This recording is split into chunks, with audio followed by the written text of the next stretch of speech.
Bonsoir.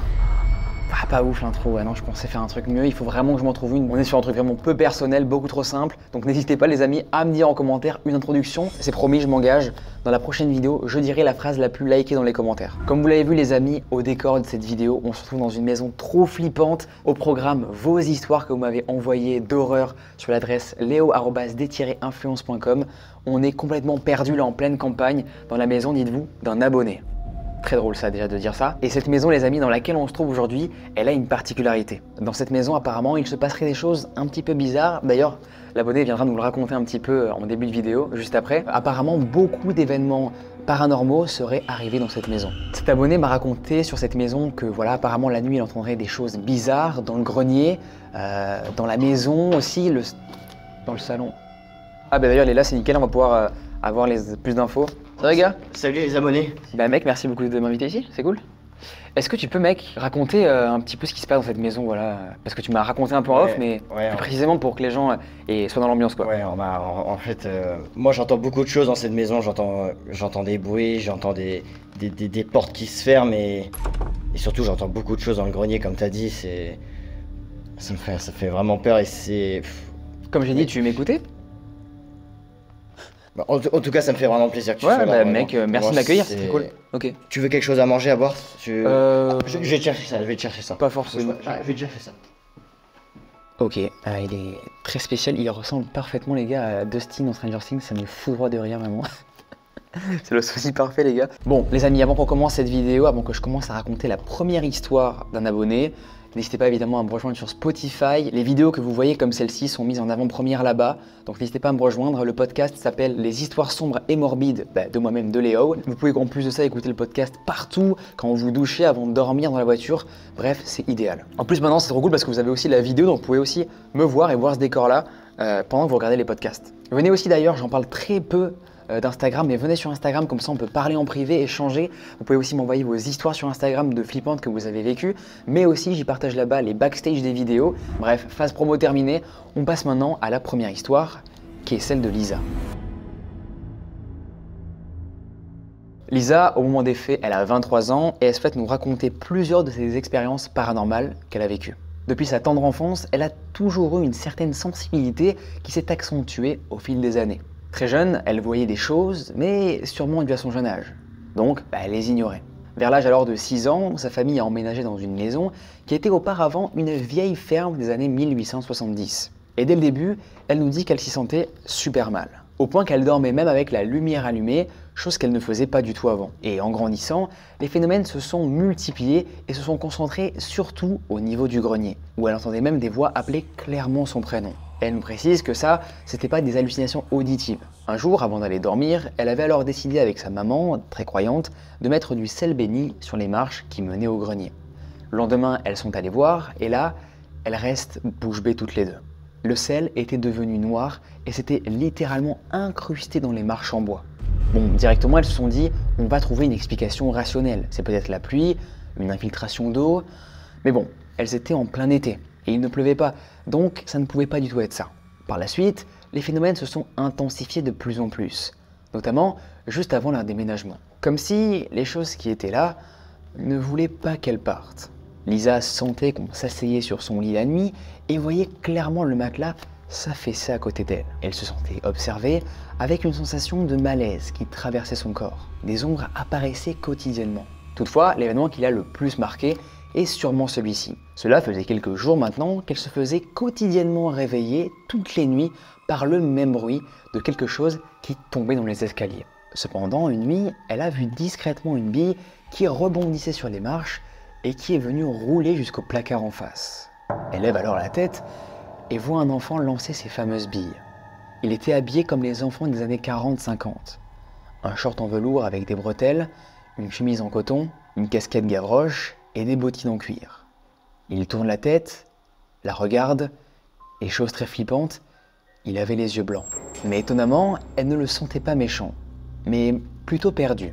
L'histoire qu'elle va raconter maintenant est encore plus surprenante et peut sembler très difficile à croire. Cependant, elle jure que cette histoire est 100% réelle et qu'elle l'a bien vécue. Pour remettre dans le contexte, elle était en internat durant toutes ses années de collège et ne rentrait chez elle que le week-end. Le lieu était un ancien couvent, et d'ailleurs, des bonnes sœurs y vivaient encore parmi les élèves. Il était connu que des phénomènes non explicables s'y étaient déjà déroulés. Vous imaginez, le bâtiment datant de 1922 avait déjà du vécu. Son histoire remonte une nuit de 2017.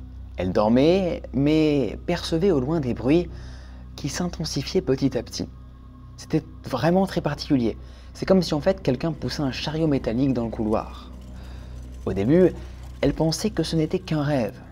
Mais le bruit devint si fort qu'il la réveilla. Et c'est là qu'elle comprit que c'était bel et bien réel. Il était impossible que ce soit une personne de l'internat. Tout le monde dormait et la surveillante veillait bien toujours dans le couloir la nuit.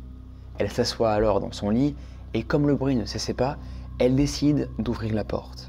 Oui, elle était téméraire, vraiment. Et c'est maintenant, les amis, que la partie la plus folle de son histoire commence.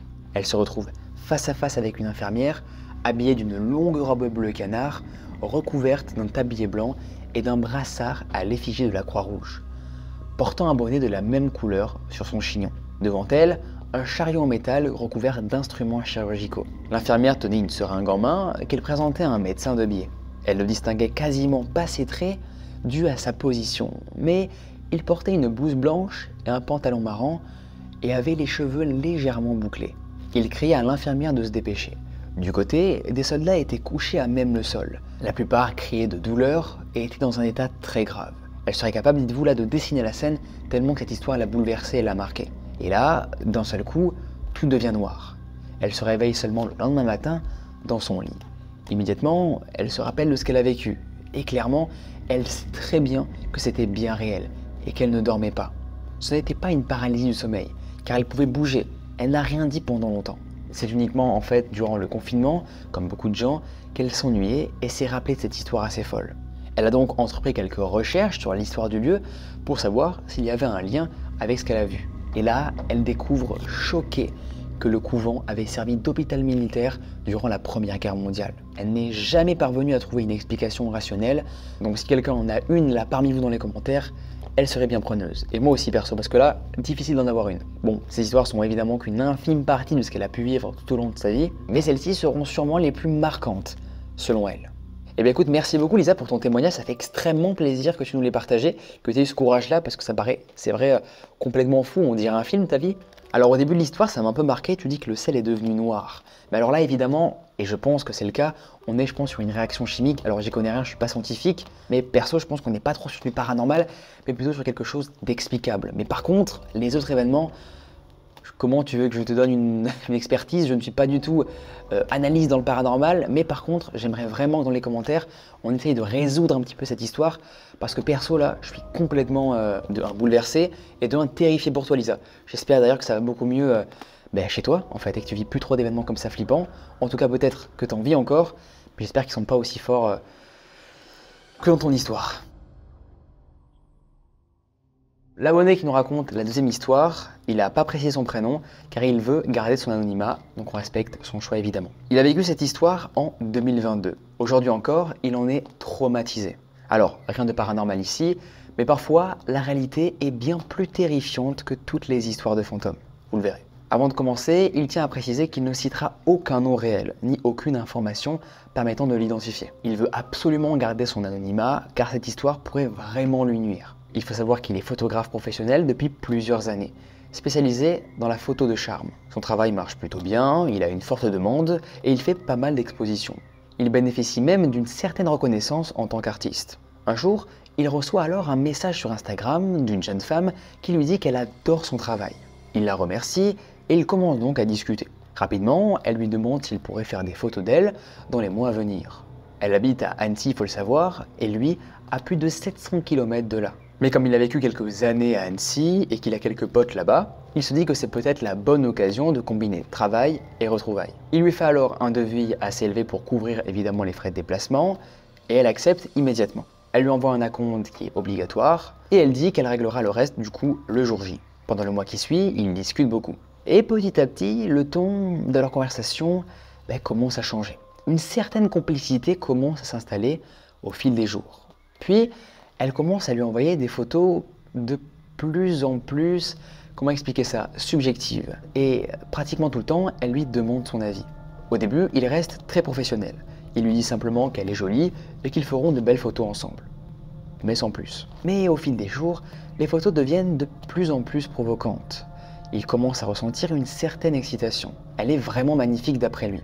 Il se dit alors peut-être que ce shooting pourrait aller plus loin. À ce moment-là, il est célibataire depuis 3 ans. Et même s'il rencontre beaucoup de femmes grâce à son métier, il est toujours resté ultra professionnel. Il détourne toujours le regard pendant les changements et il fait très attention à son comportement pour ne jamais mettre mal à l'aise qui que ce soit. Mais il a toujours gardé ce fantasme au fond de lui qu'un jour il se passe autre chose pendant le shooting. La veille du shooting, il arrive alors à Annecy après plusieurs heures de route.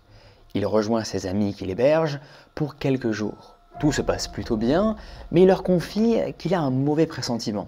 C'est la première fois, dites-vous, de sa carrière qu'il ressent ça. Alors, par sécurité, il active sa localisation sur Snapchat et leur envoie l'adresse du rendez-vous. Il leur dit « Bon les gars, si je vous donne pas de nouvelles avant 16h30, venez me chercher. » C'est que c'est pas bon. Le lendemain, il arrive donc à l'adresse, le cœur serré, vraiment pas serein. Il sonne, la porte s'ouvre, et c'est bien la jeune femme qu'il a vue sur les photos et avec laquelle il a discuté sur Instagram. Elle est magnifique, apparemment très souriante, très amenante aussi. Bon, ça le rassure un peu, et maintenant, appelons-la Léa. Et dans le salon, il remarque une autre fille. Appelons-la, elle, Jade. Bon, rien d'inhabituel, il est au courant que des clientes, parfois, préfèrent être accompagnées d'une amie ou d'un compagnon pour se sentir beaucoup plus en sécurité. Et c'est plutôt normal, comme il va nous le dire, dans ce genre de séance. Ils font donc rapidement connaissance autour d'un café, puis les filles partent dans la chambre pour se préparer, pendant qu'il installe donc lui son matériel dans le salon. Flash, trépied, objectif, etc. Quelques minutes plus tard, elles ressortent alors de la chambre. Elles sont toutes les deux en lingerie. Elles s'assoient après ça dans le canapé, sans dire un seul mot. Il se dit, alors normalement c'est bizarre parce que c'était censé être uniquement Léa la modèle. Puis, sans prévenir, elles commencent à s'embrasser et à se dévêtir davantage devant lui. Léa le fixe droit dans les yeux, sourit et lui dit d'une voix chaude « Alors, t'attends quoi pour nous rejoindre ?» Elle dit ça en lui tirant doucement la main. Il est totalement pris au dépourvu. Il perd complètement pied. Il ne s'attendait vraiment pas à ça. Bon, évidemment, il ne donnera pas de détails, mais oui, ce jour-là, il a réalisé un fantasme qu'il gardait depuis longtemps, avec 2 filles magnifiques. C'était irréel pour lui. Mais alors qu'il commence à redescendre sur Terre, il sent une pression sur son poignet. Une menotte. Jade l'a attachée au barreau du canapé. Il tente alors de réagir, mais elle se lève, rigole, comme si tout était normal. Puis elle balance « Alors, ça t'a plu ? Parce que nous, on a tout filmé. Et si tu fais pas ce qu'on te dit, on ruine ta vie. » À ce moment-là, son cerveau passe en mode panique totale. Il est attaché, nu et surtout humilié complètement. Totalement vulnérable. Et elle balance aussi son téléphone de l'autre côté de la pièce. Quelques minutes plus tard, la porte s'ouvre brusquement. Un grand mec hyper stock, barbu, entre dans la pièce. Il a l'air très menaçant. Il s'approche de lui, éclate de rire et dit « Alors, elle t'a plu ma copine ?» Tout le monde rigole. Il tente alors lui de rester calme, mais il est en panique totale. Il supplie qu'on le libère. Le barbu s'accroupit devant lui et dit « Écoute, c'est simple. Tu nous files ton matos et tu nous donnes 2000 € et on oublie. » Évidemment, il n'a pas cette somme sur lui. Et son matériel vaut plus de 10 000 €, vous imaginez. Il essaie alors là de gagner du temps. Puis il ressent une douleur énorme derrière la tête. Une douleur fulgurante. Et puis, trou noir. Il se réveille plusieurs heures plus tard. Il est maintenant à l'hôpital. Ses amis sont là et lui expliquent la situation. Il a mal au crâne, tout est flou pour lui. Puis, 2 policiers entrent dans sa chambre. Il lui raconte ce qu'il s'est passé et ses amis, n'ayant eu aucune nouvelle de lui à l'heure prévue, sont directement allés à l'adresse. Ils ont frappé, mais personne ne répondait. Pourtant, ils ont vu que sa localisation était toujours ici. Ils n'ont pas cherché à comprendre alors et ont appelé directement la police. Quand les policiers sont arrivés, ils ont tambouriné à la porte pendant plusieurs minutes. Quelqu'un a fini par ouvrir. Et c'est alors là qu'ils l'ont retrouvé inconscient, nu et attaché au canapé. La police a arrêté Léa, seule encore sur place. Son matériel n'était plus du tout là. Il a évidemment porté plainte pour séquestration, chantage et violence aggravée. Il prend énormément de précautions pour se protéger et cette histoire aurait pu ruiner sa carrière ou même sa vie. Merci beaucoup frérot d'avoir eu le courage de venir la raconter sur ma chaîne, ou du moins que je la lise dans son format abonné. C'est pas facile, t'as vécu vraiment un événement traumatisant et j'espère aujourd'hui que t'as pu passer à autre chose et aussi que ça t'a servi entre guillemets de leçon, même si c'est quand même une leçon bien vénère là. Cette histoire sert aussi de prévention pour les personnes qui parlent à des inconnus sur Instagram, Snapchat, etc. On ne sait pas vraiment à qui on parle finalement toujours sur internet, donc méfiez-vous avant de rencontrer la personne directement chez elle, avant de se faire un petit café, un petit resto, pour vérifier que la meuf est pas trop chelou ou le mec, même combat. La prochaine personne qui nous raconte son histoire ne nous a pas précisé son prénom dans le mail, donc on l'appellera Garance. Garance, elle a 22 ans aujourd'hui. Mais ce qu'elle s'apprête à raconter s'est passé quand elle avait 17 ans, en 2020. À l'époque, elle était en bac pro commerce, ce qui impliquait du coup de faire plusieurs stages. Elle a commencé à les effectuer dans le Carrefour Contact de sa ville. Ce n'était pas un grand carrefour, mais un petit magasin avec à peine une dizaine de personnes. Elle avait déjà fait un stage là-bas l'année précédente à 16 ans. Et ça s'était super bien passé. Même avec la personne dont elle va parler ici, elle n'avait eu aucun problème. Tout le monde était gentil, bienveillant et l'ambiance était vraiment agréable. C'est d'ailleurs ce qui l'avait poussé à y retourner pour son autre stage. Ce second stage s'est déroulé en 2020, sur 3 semaines. Encore une fois, tout se passait très bien. Elle s'entendait avec tout le monde et particulièrement avec une personne, le boucher du magasin. On va l'appeler Thomas. Il devait avoir environ 40 ans. Pendant le stage, comme le précédent, ils discutaient très souvent. Elle rangeait, elle, les palettes de produits juste à côté de la boucherie et lui était souvent là. Rien de bizarre au début. Elle le trouvait juste très sympathique. Elle avait même passé une journée dans le rayon boucherie lors de son premier stage et il ne s'était rien passé d'étrange. Mais au fil du temps, son comportement a radicalement changé. Il a commencé à lui poser des questions du genre « Tes parents, est-ce qu'ils viennent souvent faire leurs courses ici ?» Alors sur le moment, elle ne voyait pas le mal. Elle trouvait ces questions ordinaires, anodines. Mais avec le recul, elle pense que tout était calculé. Il lui lançait parfois des regards bizarres, faisait des clins d'œil, et quand il partait, il disait « À demain, princesse !» Elle se disait là qu'elle se faisait sûrement des idées, qu'il ne pouvait pas s'intéresser à une ado de 17 ans alors que lui était marié avec des enfants. Une fois, ils ont parlé de son anniversaire qui avait lieu le 20 janvier.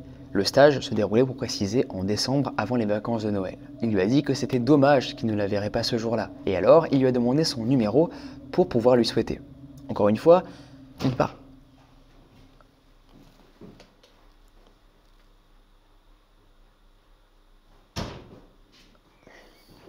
Encore une fois, il paraissait gentil et sociable, donc elle ne s'est pas méfiée. Elle lui a donné son numéro, mais elle a très vite regretté.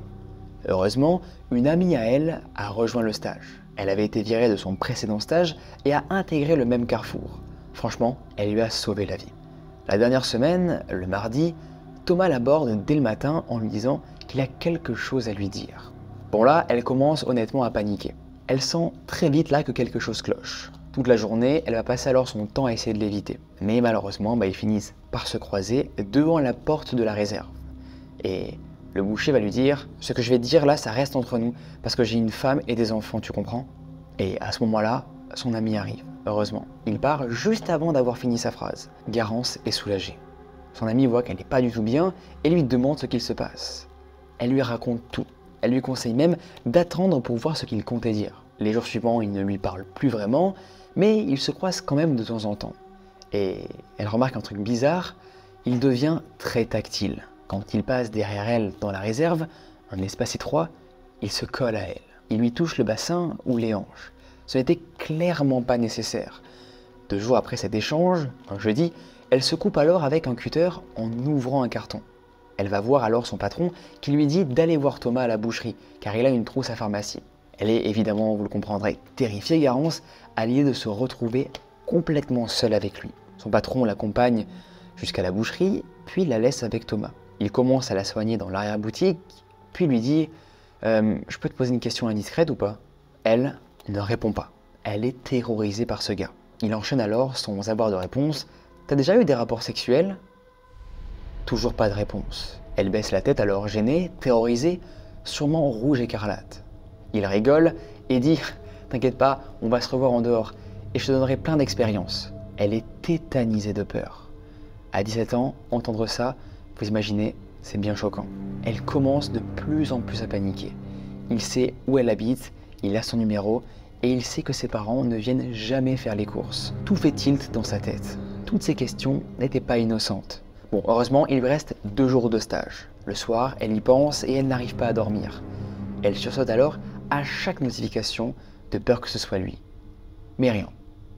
Elle termine alors son stage, elle passe les vacances sans nouvelles de lui. Elle est, vous l'aurez deviné, extrêmement soulagée et elle pense en fait qu'il a compris qu'elle n'est pas intéressée. Mais malheureusement, elle s'est trompée. Le 20 janvier, jour de son anniversaire, elle est en cours de maths. Et à ce même moment, elle reçoit un message d'un numéro inconnu.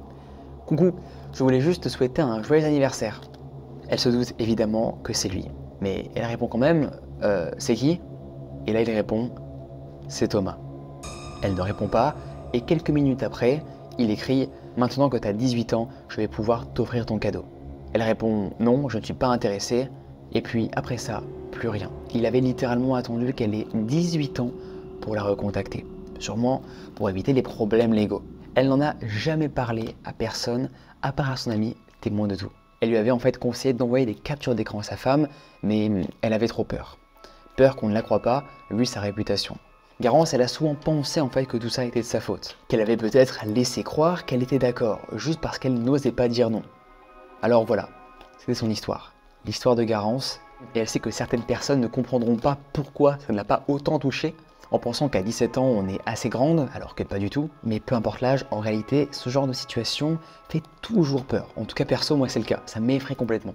Elle trouvait que son histoire avait le mérite d'être sur ce format-là et surtout très importante pour prévenir les plus jeunes, prévenir surtout d'autres filles et garçons aussi, mais peu importe l'âge de ce genre de situation, elles font toujours peur. Donc je vous conseille les amis de vous méfier, même si la personne semble gentille au début de la relation que vous entretenez avec elle, ce n'est pas forcément la vérité, ce n'est peut-être qu'une façade. Bon Garance, tu t'en sors avec un bon gros trauma, mais heureusement l'histoire n'est pas allée plus loin. Et on espère surtout que ce gars-là n'a pas refait ça à des filles qui ont voulu après aller en stage chez ce gars. Et heureusement aussi que tu as refusé l'alternance que ton patron t'a proposé pour ton BTS. Et elle nous précise aussi dans son histoire que pour elle c'était impossible de repasser devant ce carrefour toute seule. Et des fois ça lui est même arrivé de recroiser Thomas, et ce qu'il faisait, devinez quoi, il a salué avec un grand sourire. L'histoire que je m'apprête à vous raconter, Dorian il la vit depuis l'enfance. Pour contextualiser les faits, ce qu'il va raconter dure depuis l'âge de 5 ans environ. Il a grandi dans une famille aimante de 4 personnes. Ses parents, son petit frère et lui. Sa mère, esthéticienne à l'époque, travaillait beaucoup et plutôt loin de la maison. Son père, lui, travaillait dans une usine de métallurgie tout aussi loin, ce qui les rendait assez absents. C'était donc sa grand-mère qui le conduisait à la maternelle du village où le gardait les week-ends. Tout a commencé à l'anniversaire de ses 5 ans. Sa mère avait pu se libérer plus tôt au travail et elle est venue le chercher à l'école en fin d'après-midi pour aller manger une glace ensemble. Il était tellement heureux de ce moment avec elle, jusqu'à ce fameux instant. En sortant de la boutique de glace, il a vu de l'autre côté du trottoir un homme avec son fils, un peu plus vieux que lui, marcher en discutant comme tous les pères et fils au monde. Soudain, il a serré la main de sa mère et lui a dit « Maman, le monsieur là, il va faire du mal au petit garçon, beaucoup de mal. » Sa mère a été choquée évidemment. Elle ne comprenait pas pourquoi un gamin de 5 ans pouvait sortir ça. Elle a décidé alors de continuer la marche sans rien dire. Puis ils ont continué leur journée à fêter son anniversaire en famille. Plus de 12 ans plus tard, à l'âge de 17 ans, ce souvenir est revenu. Il ne se rappelait plus de cette scène, sûrement trop enfouie dans sa mémoire. Un jour, sa mère lui reparle alors de cette fameuse après-midi chez le marchand de glace et de la phrase terrifiante qu'il avait dite. Il rigole un peu et lui répond « Oh là là, qu'est-ce que je pouvais être dérangé à 5 ans ?» Mais sa mère ne rit pas. Elle ne rit pas du tout. Elle le regarde dans les yeux et lui dit « Cet enfant est mort le soir même. Son père l'a tué après l'avoir noyé. Il est resté sans voix. Il lui ordonne à sa mère de ne pas mentir. Il n'en croit pas ses yeux. Il lui dit qu'il n'est plus un ado qui regarde des films d'horreur pour se donner des frissons. Mais elle lui affirme qu'elle ne ment pas du tout.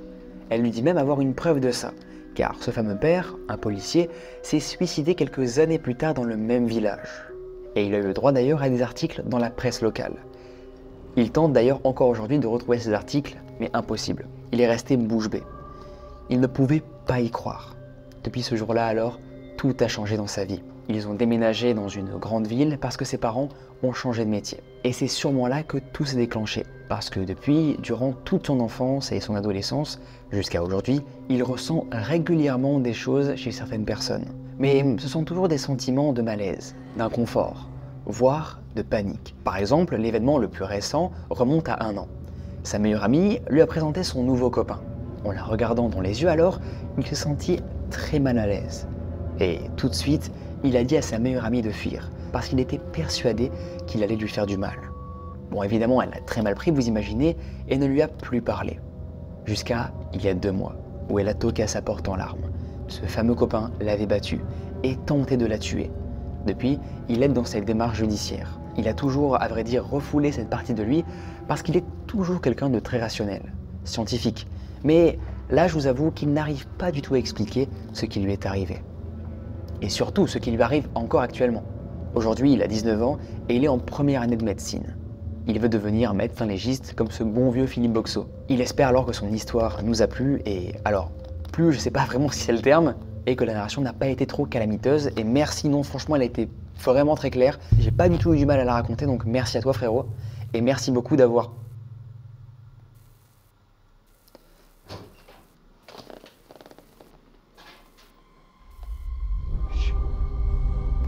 Je suis derrière nous. Qu'est-ce qui se passe? Qu'est-ce qu'il est fou ce gars? Je sais pas ce qui s'est passé. Je t'ai trouvé ça, c'est pour toi. Les gars, tu... Je sais pas qu'est-ce qui se passe. Je tournais là, pardon, mais... Mais ouais, mais je sais pas. Non mais là, enfin, je... Je suis désolé. Oh, moi, j'ai trouvé ça, c'est pour toi. Ok, merci frérot. Je reviens juste de régler. Bah oui, oui, merci. J'ai même pas vu qu'il y avait un problème de light, j'ai même pas fait gaffe. Tout est... c'est ça. Je pense qu'on est sur un gars perturbé. Il m'a ramené les gars un croissant. Les gars de Dustin m'a ramené un croissant. Et ça. Mais c'est un acteur, c'est pas, il est fou ce gars. Il y a une histoire dessus. Salut Léo, merci d'avoir accepté de tourner ici. Ah, en fait, c'est un truc qui vient de décrire à l'instant ou quoi? Je te regarde depuis longtemps, mais mes parents n'étaient pas d'accord. Ils disaient que tes vidéos sont malsaines, qu'elles m'influençaient. Alors ils m'ont puni, ils m'ont interdit de te regarder, m'ont enfermé, battu, jusqu'au jour où j'ai décidé de ne plus les entendre. Ils ne faisaient pas de bruit, alors j'ai trouvé un moyen de les faire taire. Maintenant, ils ne parlent plus, ils ne crient plus, ils ne me punissent plus. Je suis le premier à revenir ici. J'ai nettoyé un peu, même si tu entends des coups, ignore-les. Parfois ils bougent encore, ce n'est pas eux, c'est dans ma tête. De toute façon, tu vas rester avec moi maintenant, tu comprends, c'est mieux. Comme ça, tu pourras faire tes vidéos ici pour toujours. Mais il a un... les gars, il a un sérieux problème, le frérot, là. Il voulait m'empêcher de regarder tes vidéos, maintenant, tu peux me les raconter en vrai.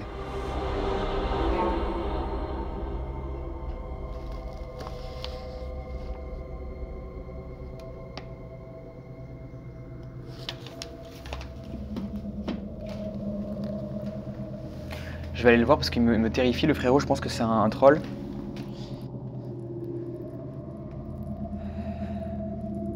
Mec, t'es là ou pas? Oh, putain.